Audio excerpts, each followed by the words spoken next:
Manusia biasa berubah sikap, berubah akhlak pada 3 kondisi, pada 3 keadaan. Hana berubah dalam 3 keadaannya yang biasa urang jika matang.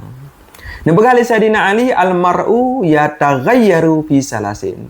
Sira urang, sira manusia akan berubah sikap, berubah keadaan, berubah akhlak pada 3 kondisi.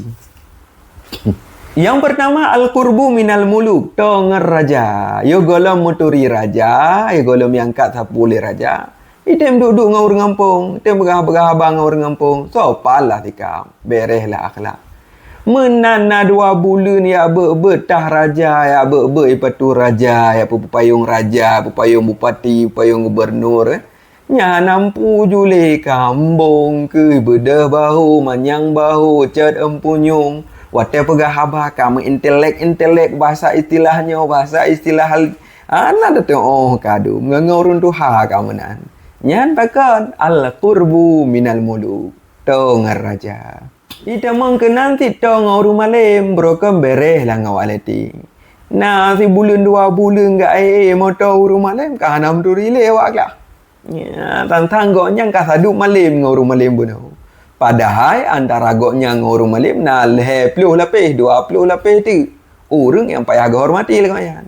Yang nak hormati. Bahkan karena kata ngurung malim, tangkaro kau malim. Yang bahaya. Yang mubah sikap. Al-qurbu minal muluk. Yang pertama. Kemudian yang kedua, wal wilayah.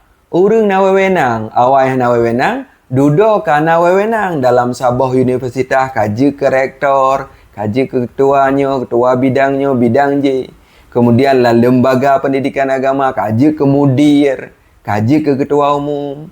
Berokan ya golom ketua umum, bere. Ya, bere lah akhlak. Hanambung, hananyo, hananje. Wate kaji ke ketua umum, kame Nyokana wilayah, nyokana wewenang, kaperle urang lain bijilat goknya.